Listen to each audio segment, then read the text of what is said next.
적성이란 게 대체 뭘까? 20대의 절반 이상이 지금 내가 하고 있는 일이 나한테 맞는지 모르겠다 라고 응답을 했다는 거예요. 20대든 30대든 40대든 계속해서 진로 스트레스라는 건 있는 것 같아요. 어떤 사람은 일을 해도 내가 내 자리에 있는 느낌이 안 난다 라는 얘기를 하기도 하고, 요즘에는 자기 자신에 대해서 알아볼 수 있는 다양한 테스트들이 많잖아요. 그런 검사들이 나를 설명해주는 언어를 얻는 데는 도움이 되는 것 같아요. 최근에 새로운 검사를 하나 또 알게 됐는데요. 아무리 MBTI를 해도 매번 다르게 나오거나 이렇게 좀 나를 잘 모르겠다고 생각하신 분들이 해보면 되게 좋을 것 같아요. 진짜 나다운 그런 모습을 발견할 수 있는 그런 도구가 아닐까 싶어요.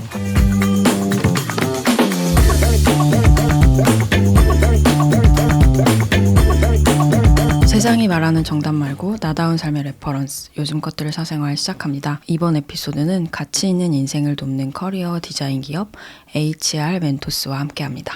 안녕하세요 여러분, 요즘사 스토리파인더 혜민입니다. 안녕하세요. 요즘사 비주얼 메이커 현우입니다. 네, 오늘은 애프터토크 시간인데요. 오늘은 많은 분들이 마음속에 갖고 있는 질문 하나로 이야기를 시작해 보려고 합니다. 나는 지금 나한테 맞는 일을 하고 있는 걸까? 라는 질문 많은 분들이 하고 계실 텐데요. 우리가 10대 때부터 30이 넘어서까지 반복해서 하게 되는 질문이기도 하죠. 특히 적성이라는 것은 뭔가 타고난 것 같기도 하고 평생 찾아야만 하는 숙제 같기도 하고요.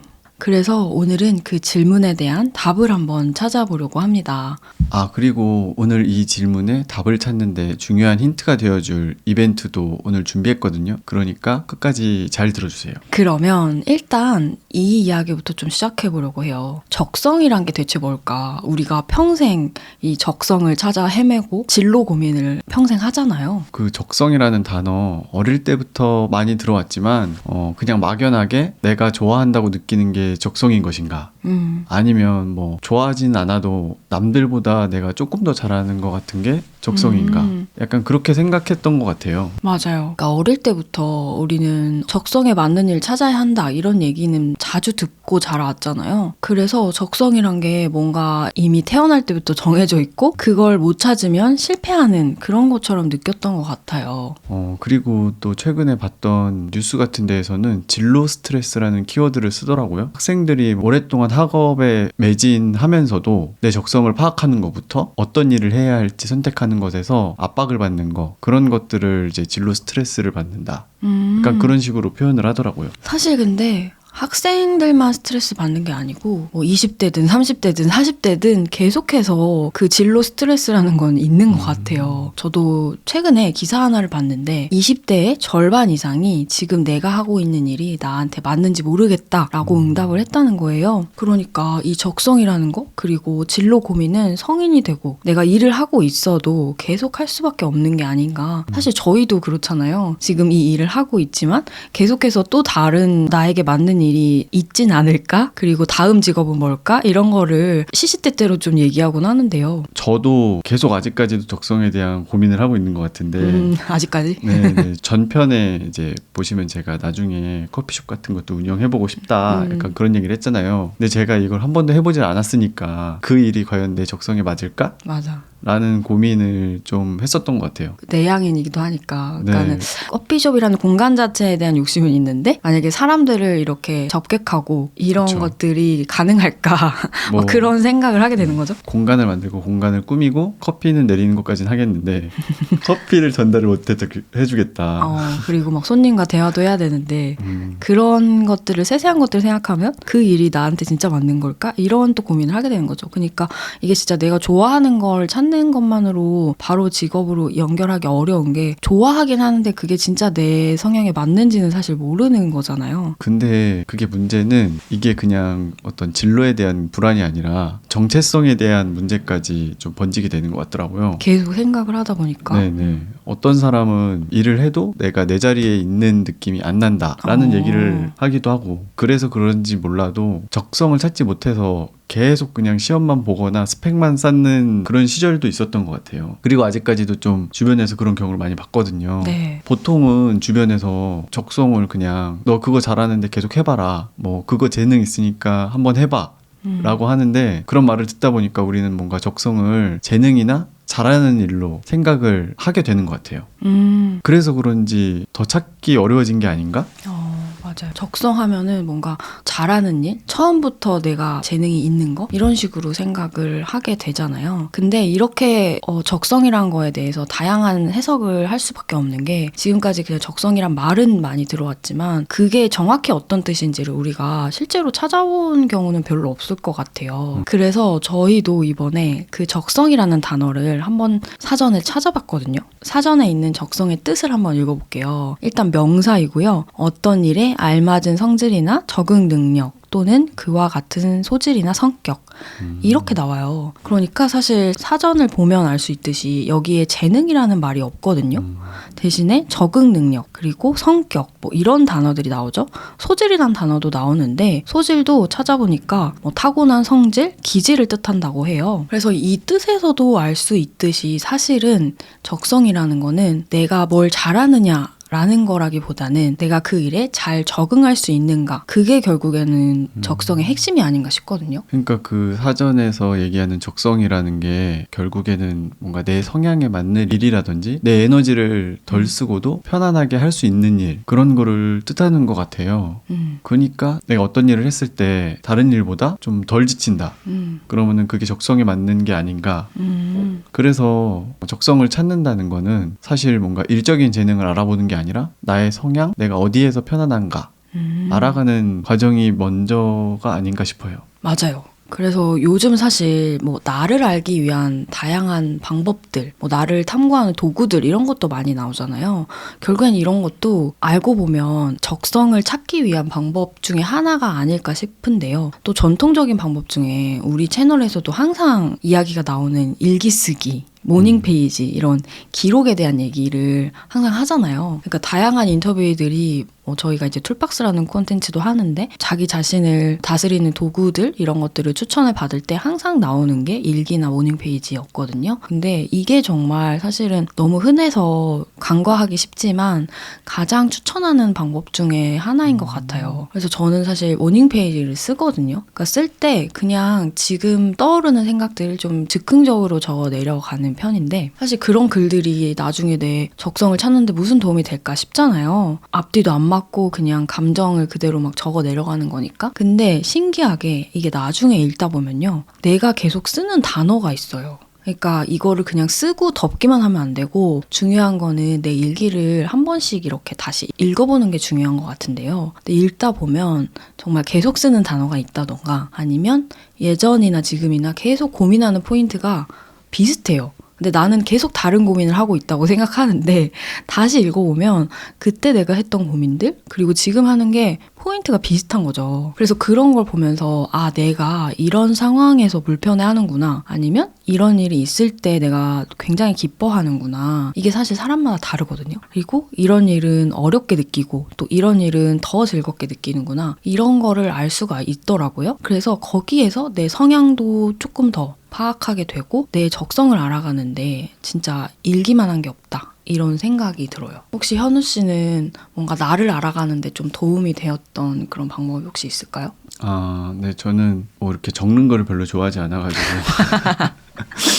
꾸준히 적는 거를 잘 하지 못하는 편이라 일기를 그렇죠. 쓰진 않았는데 요즘엔 좀 쓰고 계시잖아요? 그래도 좀 요즘에는 뭔가 적어보려고 노력을 하고 있는데 되게 제 손바닥보다 작은 노트를 하나 사가지고 거기에다가 조금씩 적어보고는 있습니다. 근데 이제 그 동안에 썼던 일기는 없다 보니까 그럼 나는 어디에서 적성을 찾았을까 생각을 해보니까 결국에는 어릴 때부터 제가 칭찬을 들었던 말 같은 것들이 결국 나의 적성을 찾는 데 도움이 되었다라고 생각을 하고 있어요. 근데 잘 생각해보면 사람들이 뭔가 저도 그렇고 지적받은 거는 기억을 잘 하는데 칭찬받은 일은 그냥 쑥스러워하거나 뭐 아니에요 이러면서 그냥 넘어가거나 잊혀지는 경우가 많이 있더라고요. 맞아요. 그리고 뭐 그냥 의례껏 하는 말이겠거니 하고 넘어가는 경우도 있는데 근데 생각보다 이게 중요한 단서가 될 수 있는 것 같아요. 저도 그러니까 최근에 그렇게 생각이 들었던 게 사실 저도 저한테 가혹한 편이다 보니까 칭찬 100개를 들어도 지적 1개를 받으면 그것만 신경이 쓰여서 그걸 좀 보완하려고 계속 했던 것 같아요. 그러면서 칭찬받았던 진짜 내가 그냥 자연스럽게 하는 일을 더 잘할 수 있게 할 기회를 좀 놓치게 되는 것 같다? 이런 생각을 하게 됐거든요. 근데 다시 좀 생각을 해보니까 사람들이 칭찬을 했다는 거는 그게 사람들에게 굉장히 능숙해 보인다거나 좋아 보인다는 뜻이잖아요. 거기에 사실은 내가 편안하게 할 수 있고 내 성향에 맞는 부분을 찾을 수 있다고 생각을 해요. 그래서 알게 된 게 사람들이 어떤 맥락에서 저를 칭찬해줬는지를 좀 기억해보면 굉장히 큰 힌트가 되더라고요. 그러니까 그냥 뭉뚱그려서 나 이거 칭찬받았어 이렇게 하는 게 아니라 예를 들어서 네가 이런 상황을 정리해줄 때 굉장히 도움이 됐어 라는 말을 들었다면 그게 어떻게 보면 어떤 조직력이라는 강점이 나에게 있구나를 이렇게 깨달을 수도 있고요. 저는 회사 다닐 때 이런 칭찬을 좀 듣긴 했었거든요. 너는 메일을 잘 써 라는 칭찬을 받았었는데요. 근데 그때는 그거를 깊게 생각해보지 않았던 것 같아요. 그거 말고 사실은 내가 부족한 점이 더 크다고 생각했기 때문에 그거를 깊게 생각해보지 않았는데 나중에 혼자 일하게 되면서 느꼈던 게 이게 메일을 잘 쓴다는 거는 핵심을 잘 요약해서 전달할 수 있고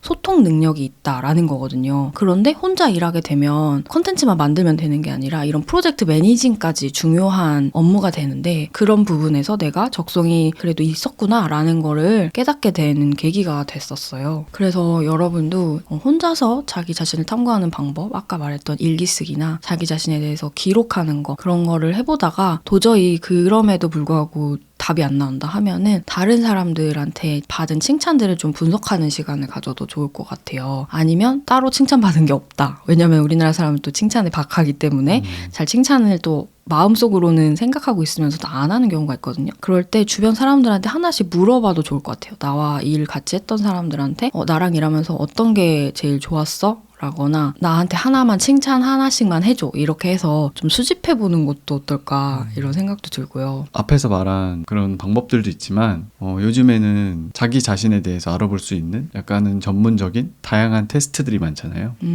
맞아요. MBTI가 최근에 유행했던 것도 결국 나 자신에 대해서 알고 싶은 욕구가 있어서 그래서 유행했다고 생각을 하는데요. 맞아요. MBTI 유행한 지 좀 되긴 한 것 같지만 그런가요? 네. 어쨌든 너무 이제는 나를 소개할 때 그냥 MBTI부터 소개하는 사람도 있고 그냥 처음 만나면 그런데 MBTI가 어떻게 돼요? 이러면서 각 사람마다의 프로필처럼 되어 버렸는데 어쨌든 근데 저는 사실 MBTI를 그렇게까지 맹신하진 않는 것 같아요. 왜냐면 제가 검사할 때마다 이게 조금씩 바뀌더라고요. 근데 그것도 이제 100%가 아니라 조금씩 이 퍼센테이지가 다 있는 거잖아요. 그래서 어떤 상황에서의 나를 생각했을 때마다 좀 다르게 나온다? 이런 생각이 들기는 해요. 하지만 그런 검사들이 나를 설명해주는 언어를 얻는 데는 도움이 되는 것 같아요. 그래서 저도 MBTI 말고도 다양한 검사들이 있잖아요. 그중에서 한때 진짜 많이 유행을 했었던 강점 검사도 해봤었고요. 그리고 저희가 심리상담센터에서 상담을 받을 때 TCI 기질 검사라는 것도 있거든요. 그런 것들도 해보면서 좋았던 거는 내가 의식하지 못했던 나를 알려주는 그런 도구로서 좋다라는 생각을 하게 됐어요. 그러다가 최근에 새로운 검사를 하나 또 알게 됐는데요. 이거는 좀 흥미로운 게요. 기존의 검사들이랑 좀 다르거든요.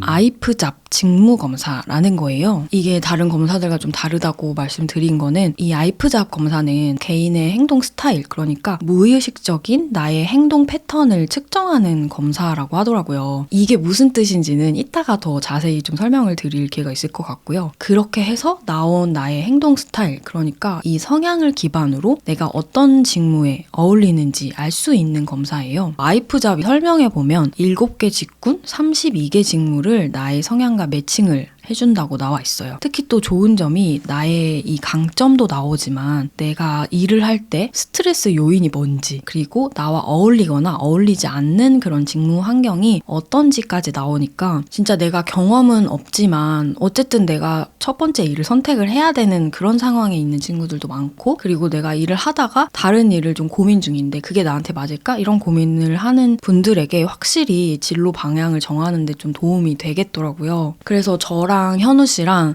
한 달 전에 이 검사를 좀 해봤거든요. 그래서 제가 검사했던 결과지에 대한 것도 같이 보면서 어떤 결과들이 나오는지 좀 설명을 드릴게요. 그리고 실제로 이 아이프잡 직무 검사가 10여 년간 대학 진로 취업 교육 현장에서 사용되고 있는 진단 도구라고 합니다. 그만큼 좀 신뢰도가 있다는 거죠. 맞아요. 그래서 저도 신뢰가 어느 정도 있겠다 싶어가지고 하게 됐고요. 이제 제가 아이프잡 직무 검사를 받았잖아요. 그래서 그 결과지 가지고 한번 설명을 드릴게요. 이렇게 결과 리포트가 나와요. 23장에 걸쳐서 굉장히 자세히 나오는데 정말 신기한 거는 검사 시간이 8분 정도밖에 소요가 안 돼요.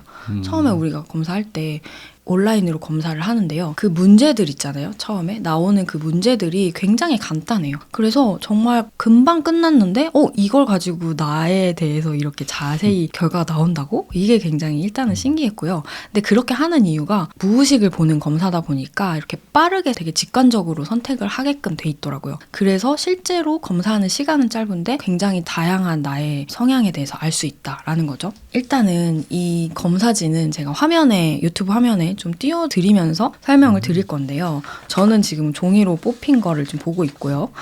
일단 이런 게 나와요. 직무 소개 및 행동 역량 매칭률이라는 게 나오는데 여기 보면 녹색, 노란색, 빨간색 바들이 이 각각의 직군에 이렇게 표시가 돼 있거든요. 녹색 바가 되어 있는 직군 같은 경우에는 매칭률이 76% 이상 내 성향과 닮아 있다.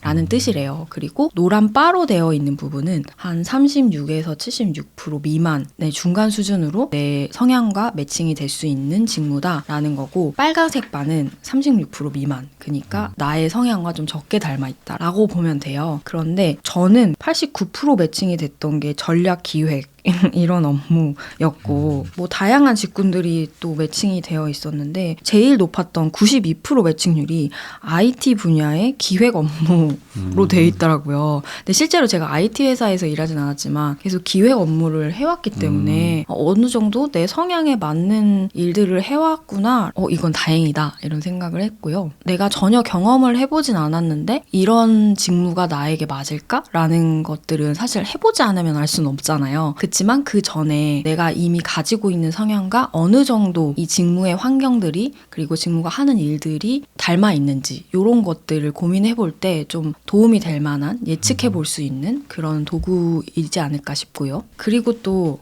진짜 이 아이프 진단에 대한 해석이 나오는 부분이요. 화면에 띄워놓은 거 보이시죠? 이 네모난 사각형에 4개의 칸으로 이렇게 좀 나눠져 있고 색깔이 좀 구분되어 있는데, 이게 사람의 성향을 DISC 라는 걸로 4가지로 좀 구분을 하고 있어요. 아이프에서는 D라는 거는 도미넌스, 주도형이라는 거고요. I는 인플루언스라고 해서 사교형인 사람이고, S는 스테디니스라고 해서 안정형, 그리고 C는 컴플리언스라고 해서 신중형이라고 합니다. 되게 생소하시죠? 이게 저도 처음에 봤을 때 생소했거든요. 우리가 뭐 MBTI만 봤지 이런 단어들은 처음 들었기 때문에 이게 뭔지 좀 궁금했는데요. 이 4가지로 구분되어 있는 게 가로, 세로에 이 축이 있는데 그 축을 기준으로 구분을 한 거더라고요. 그래서 중간 세로선을 기준으로 왼쪽으로 가면 내향, 오른쪽으로 가면 외향인데요. 이게 좀 다른 게, 내향, 외향이 우리가 생각하는 MBTI의 E와 I처럼 사람을 좋아하고 사람으로부터 뭐 힘을 얻고 이런 뜻의 외향, 내향이 아니더라고요. 이거는 에너지의 방향을 의미를 한대요. 그래서 내가 어떤 쪽에 에너지를 발산하느냐라는 거를 보여주는 거고요. 그래서 저도 사실 MBTI로는 내향형인데 여기서는 외향형이 나왔어요. 그래서 이게 뭐 어떻게 된 일이지 했더니, 사람을 향한 외향이 아니라 저는 일을 향한 외향이더라고요. 그러니까 에너지가 일, 과제를 해결하는 데 향한다 라는 뜻이었는데요. 아까 얘기한 게 이 세로선을 기준으로 얘기를 했는데, 이제는 가로선이 하나 남아있잖아요. 이 가로선의 기준은 관심사가 어느 쪽으로 향하느냐라는 기준이에요. 그래서 가로선의 위쪽으로 향하면 아까 말했던 저와 같은 과제 지향형, 그러니까 과제를 중심으로 판단을 내린다라는 거고요. 아래로 향하면 사람과 관계를 기준으로 결정을 내리는 사람을 뜻한대요. 그래서 이 가로선과 세로선의 조합을 통해서 총 4가지의 성향이 나오는 거죠. DISC 이렇게 나오게 되는 거고요. 그래서 저는 이 결과지를 보면 D 성향이 가장 많은 사람으로 나왔어요. D 성향은 아까 얘기한 것처럼 외향형이면서 과제지향형이라고 했잖아요. 근데 그게 100%는 아니고 이게 46% 정도에 해당되는 사람이에요. 각각의 성향을 얼마나 갖고 있는지를 바로 다음 페이지에서 볼 수가 있는데요. 이게 사람마다 D의 양이나 S의 양 이런 것들이 다 다른데 저는 D형을 46% 갖고 있고 반대의 성향인 S를 또 28%나 갖고 있는 흔하지 않는 유형이라고 하더라고요. 보통은 반대되는 성향을 둘 다 가지고 있는 경우는 많지 않다고 하는데 저는 이 둘 다를 가지고 있고 반대로 I가 굉장히 적게 나왔어요. 이 I는 사람한테 관심이 많고 사람에게 에너지를 쓰고 또 사람한테 적극적인 행동을 하고 사람과 함께 있을 때 편안해하고 뭐 그런 사람을 뜻한대요. 그 사람 많은 곳을 좋아하고 그러니까 사람 지향적인 행동을 하는 게 편안한 그런 성향의 유형인데 저한테는 이게 가장 조금 나왔거든요. 그러니까 결국엔 MBTI의 내향형이었다는 것이 여기에서도 또 드러나는 거고 근데 사실 저는 인터뷰하는 일을 하잖아요. 근데 인터뷰라는 게 사람과 같이 하는 일이고 그 사람에게서 궁금한 게 있어서 질문을 하는 그런 일을 하는데 어떻게 I가 적은데 그런 일을 할 수 있냐라고 했을 때 이 D와 S가 채워주는 거더라고요. 그러니까 저는 인터뷰를 진짜 사람이 막 좋아가지고 그런 의미로 인터뷰를 하는 게 아니라 과제지향형이라고 했잖아요. 그러니까 내가 삶을 살아가면서 어떤 과제가 있는 거죠. 저만의 삶의 과제? 그런 것들을 해결해 나가기 위한 방법으로 인터뷰를 하는 거고 그리고 이거를 콘텐츠를 통해서 공유를 하잖아요. 그게 이 S라는 것에서 발현이 되는 거더라고요. S가 좀 경청하고 배려하고 지원해주는 그런 들어주는 성향이 또 S래요. 그래서 이 사람을 좀 수용할 수 있는 그런 성향을 가진 게 S 키워드인데 이걸 같이 갖고 있기 때문에 지금의 일을 할 수 있다라고 하더라고요. 저희는 이제 이 진단을 하고 나서 진단 좀 해석을 좀 들어봤거든요. 그래서 그 해석 들은 거를 지금 공유를 드리는 건데 어쨌든 저는 D 성향이 강한 사람이고 거기에 S도 같이 있는 사람이어서 일에 굉장히 에너지를 많이 발산하고 일에 적극적인 행동을 하는 사람이다 이렇게 나왔어요. 그래서 이거 너무 나를 꿰뚫어 봤다라는 생각이 들었던 게 나는 왜 이렇게 워커홀릭이지? 계속 일에 대해 생각하고 뭘 하든지 다 약간 프로젝트화 시키려고 하고 왜 이렇게 살까 그렇게 생각을 했는데 이게 결국엔 나에게 가장 자연스러운 행동이었더라고요. 결국에는 내가 하는 모든 일상도 다 뭔가 일과 연결이 되고 이랬던 이유가 이런 성향 때문이었구나 라는 걸 알 수가 있었어요. 그리고 중요한 게 이 그래프 같은 게 두 개가 나오더라고요. 이게 되게 중요한데 아까 아이프가 무의식을 보는 검사라고 했잖아요. 이 프로파일이 두 개가 있는 게 왼쪽은 내가 현재 환경에서 보이는 의식적인 행동 스타일을 보여주는 거고 오른쪽은 무의식적인 행동 스타일을 보여주는 거래요. 아까 알파벳 4개를 얘기를 했는데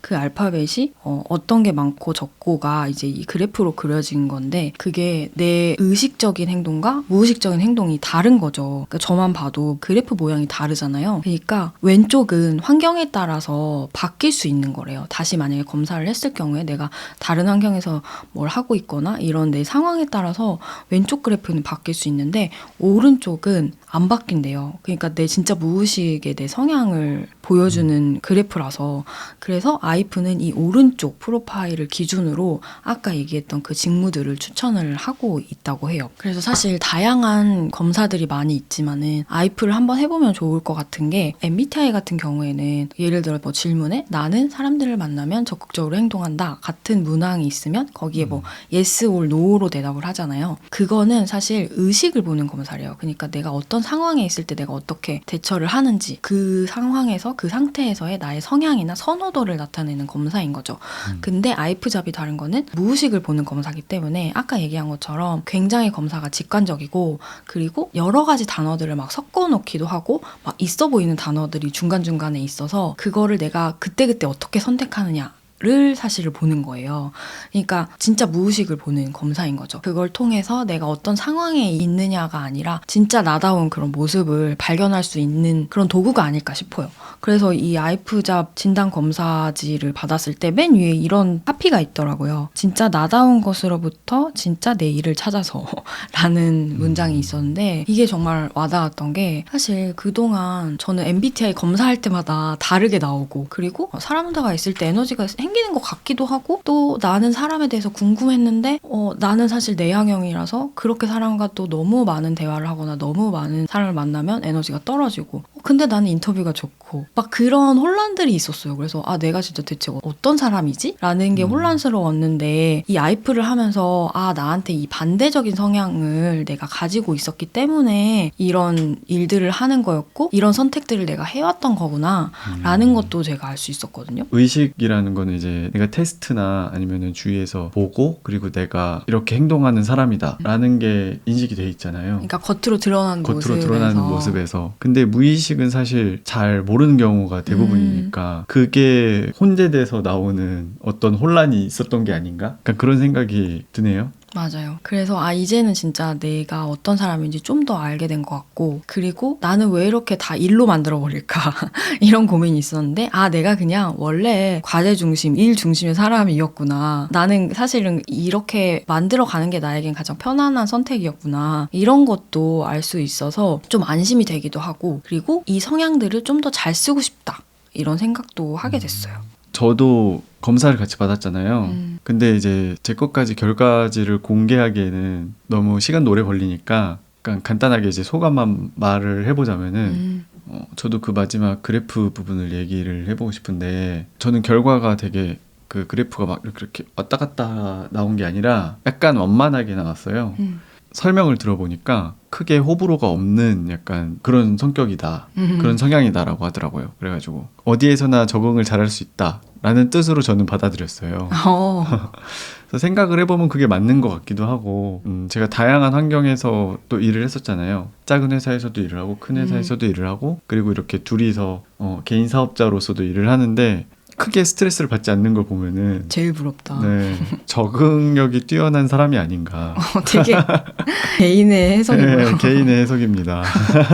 사실 이 리포트만으로는 조금 어렵게 느껴지잖아요. 그래서 저희도 처음에 이렇게 많은 장수의 리포트만 받았을 때는 이게 무슨 뜻이지? 했었어요. 그래서 오늘 제가 이제 하나하나 보여드리면서 이거는 이런 뜻이다, 이렇게 보는 거다라는 걸 살짝 알려드린 거고, 자세한 해석이 필요하다라고 하시면은 아이프 사이트에 가시면 상담하기를 통해서 전문 상담사 해석을 받아보는 것도 좋을 것 같고요. 그러면은 이 아이프잡 테스트는 어떤 사람들한테 추천을 할 수 있을까요? 이 아이프잡 검사는 진짜 내 성향이 궁금하신 분들, 나도 나를 잘 모르겠다, 저처럼 나는 이것도 좋아하는데 이건 또 힘들고 근데 이걸 둘 다 하고 막 이런 혼란에 있으신 분들 있잖아요. 아무리 MBTI를 해도 매번 다르게 나오거나 이렇게 좀 나를 잘 모르겠다고 생각하신 분들이 해보면 되게 좋을 것 같아요. 그리고 제일 중요한 건 이게 직무 검사잖아요. 그러니까 이걸 그냥 나를 알기만 하는 도구로서만이 아니라 이걸 통해서 그럼 나는 어떤 일을 할 때 편안하게 느끼고 잘할 수 있지라는 거에 힌트가 될 수 있을 것 같아서, 지금 직장에서 일을 하고 있지만 좀 적성에 안 맞다고 느끼거나 아니면 새로 취업을 해야 되거나 이직을 앞두고 있는데 앞으로 어떤 직무를 할 때 내가 더 편안하게 느끼고 잘할 수 있을지 고민하고 있는 분들이라면 아이프잡 진단 검사를 정말 추천드리고 싶습니다. 네, 그래서 지금 듣고 계시는 우리 요즘사 구독자 여러분들의 진로 고민을 조금이라도 덜어드리기 위해서 아이프잡과 함께 특별한 이벤트를 준비했습니다. 현재 이직이나 취업 준비 중이신 분들 또는 평생 진로 고민으로 방황하고 있는 분들이 있다면 여러분의 솔직한 고민을 유튜브 영상 댓글로 남겨주시면은 총 10분을 추첨해서 아이프잡 직무검사를 무료로 해보실 수 있는 기회를 드리려고 합니다. 정말 한 번쯤 해보면 꽤 괜찮은 검사니까 꼭 한번 참여해 보시기를 바랍니다. 아이프잡 직무 검사에 대해서 좀 더 자세히 알고 싶으시다면 바로 들어가실 수 있는 링크도 더보기란과 고정 댓글로 남겨둘 테니까요. 한 번씩 확인해 보시면 좋겠습니다. 네, 이렇게 나의 적성을 찾는, 그러니까 내 성향을 찾는 방법에 대해서 좀 얘기를 해봤는데요. 사실 근데 좀 오해하지 않았으면 좋겠다라고 생각하는 게 하나 있어서 좀 더 얘기를 해보려고 해요. 그게 뭐냐면 이렇게 나의 성향, 내가 편안하게 느낀 환경 이런 거를 찾았다고 해서 그게 바로 정답을 찾았다, 이걸로 내 모든 게 자동으로 잘 풀릴 거다라는 거는 사실 아닌 것 같아요. 사실 그 다음 단계가 필요하긴 한 거죠. 맞아요. 얼마 전에 저희가 장수에 관련된 다큐멘터리를 우연히 봤잖아요. 맞아요.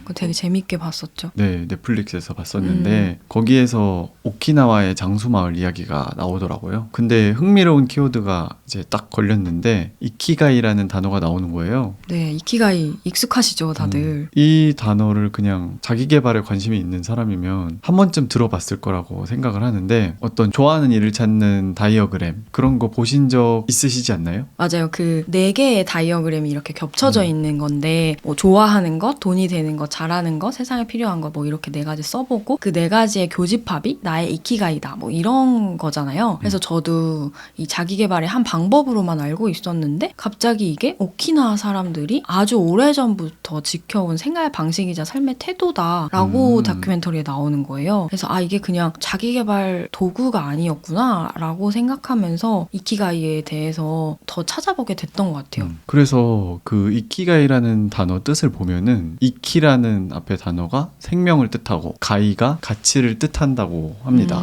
이 두 단어의 합성어로 우리말로 이제 하면은 어떤 살아가는 이유라고 하더라고요. 오키나와에서는 어릴 때부터 각자에게 저마다 다른 삶의 이유와 목적이 있다고 가르친다고 해요. 맞아요. 그래서 우리가 매일 아침 침대에서 일어나는 이유, 일어날 수 있게 동기부여를 하는 것들, 그래서 궁극적으로 행복하게 사는 방법들을 가르치는데 그게 바로 이키가이라고 하더라고요. 근데 그 다큐멘터리가 장수에 대한 다큐멘터리였잖아요. 그래서 어린아이가 나오는 게 아니라 할아버지, 할머니들이 나오거든요. 굉장히 고령이어도 계속 건강하게 살고 있는 그런 분들이 나오는데 그분들에게 이 장수 비결을 물어봤더니 결국에는 노년기에도 계속 열정적으로 뭐 연주를 한다거나 뭔가를 만든다거나 어떤 각각의 삶의 과제들을 갖고 있더라고요. 그게 뭐 엄청난 내가 막 세상을 바꿀 거라는 그런 거라든지 아니면 내가 막 돈을 많이 버는 일을 직업을 갖고 있다든지 그런 거랑은 전혀 상관없이 그냥 소소하지만 내가 매일 아침 일어날 이유가 있다는 거죠. 그래서 그런 것들을 즐겁게 하면서 나이가 들어서도 에너지가 있는 그런 태도로 살고 있더라라는 거였어요. 그게 결국엔 내가 어릴 때부터 갖고 있던 나의 사는 이유, 내가 살아가야 하는 이유, 그러니까 이 이키가이를 계속 찾고 그걸 삶의 목적으로 삼아서 일상들을 갖고 나가고 있기 때문에 계속 젊음을 유지할 수도 있고 신체적이나 정신적으로 노화를 좀 늦추는 그런 힘이 거기에 있다고 나오는데요. 이게 결국에는 나이랑 상관없이 우리가 항상 느끼는 이 불안, 우울 이런 것들을 예방하고 오랫동안 건강하게 살 수 있는 비결이다라는 게 굉장히 인상적이었어요. 그래서 오늘 얘기하고 싶었던 결론은요. 나의 성향, 내가 편안하게 느끼는 환경, 그런 나의 성향을 잘 발현할 수 있는 일을 찾는 게 중요하지만 그렇게 내 적성을 찾았다면 그걸 통해서 나는 어떤 삶의 의미를 찾을 것인가 그걸 고민해보는 게 이 다음 스텝이 아닐까 라는 생각이 들었어요. 그랬을 때 내가 어떤 직업을 갖든 오랫동안 매일 기쁘게 아침에 일어날 수 있고 출근을 할 수 있고 또 의욕을 갖고 계속 성취감을 느끼면서 살아갈 수 있지 않을까? 이런 생각을 해봤습니다. 혹시 현우 씨의 이키가이는 뭐예요? 요즘? 이키가이를 계속 찾기 위해 노력하는 게 저의 이키가이입니다.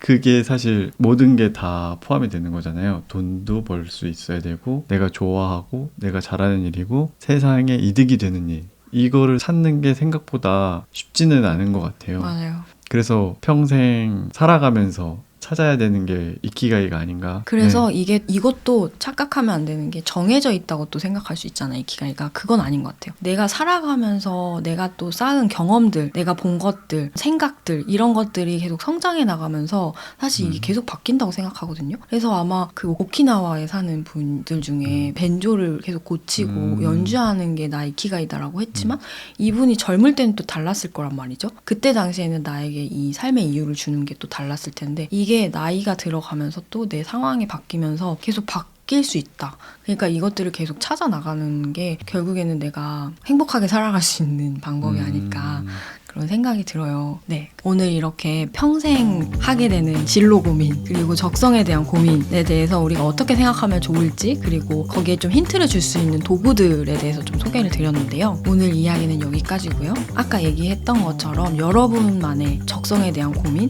진로에 대한 고민들 있으시면 댓글로 많이 나눠주시면 이벤트도 참여하실 수 있고 그리고 저희도 정성을 다해서 저희의 경험을 토대로 답장을 드리도록 하겠습니다. 그럼 오늘 이야기는 여기까지 할게요. 그럼 우리는 다음 주에 다시 인터뷰로 돌아오고요.